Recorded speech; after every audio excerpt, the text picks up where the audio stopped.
রান্না করে নিলাম পাঁঠার মেটে দিয়ে চচ্চড়ি মাখা মাখা করে।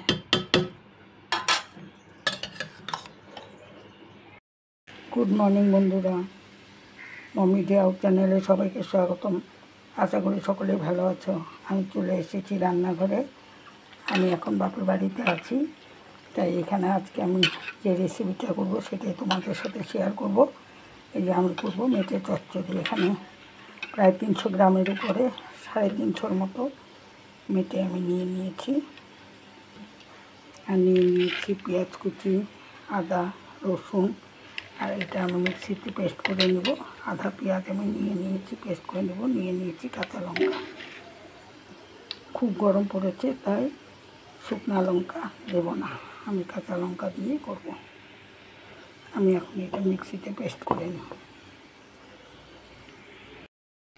আমি আলু টুকরো টুকরো করে ভেজে নিলাম। আমি মিক্সি গ্রাইন্ডারে পেস্ট করে নিলাম আদা, কাঁচা লঙ্কা, রসুন আর অর্ধেক পেঁয়াজ। আমি মিক্সি গ্রাইন্ডারে পেস্ট করে নিলাম আদা, কাঁচা লঙ্কা, রসুন আর অর্ধেক পেঁয়াজ। এখন আমি সম্বারাতে দিয়ে দিব তেজপাতা আর জিরা।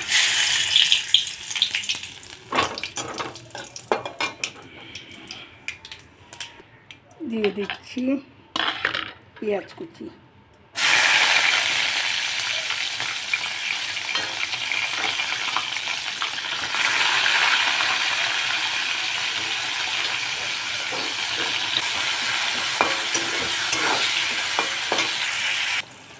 দিয়ে দিলাম সামান্য টমেটো কুচি। দিচ্ছি পেস্ট করা মশলা।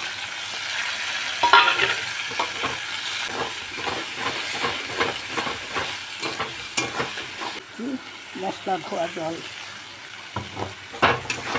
সামান্য পরিমাণে দিয়ে দিলাম হলুদ গুঁড়া, স্বাদ মতো লবণ। এখন মশলাটাকে ভালো করে কষিয়ে দিই। দিয়ে দিচ্ছি মেটে।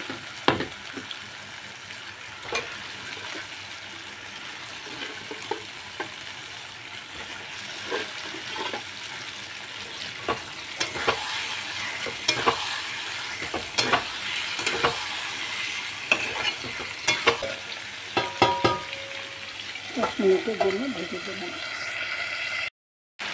আলুগুলো দিয়ে দিলাম, ভাজা আলুগুলো দিয়ে দিলাম।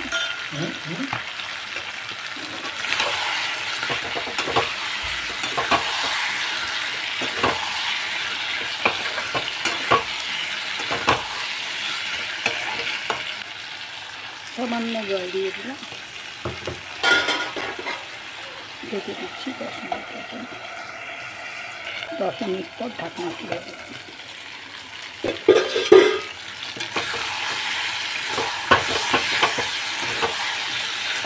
হয়ে গেল মাখা মাখা করে।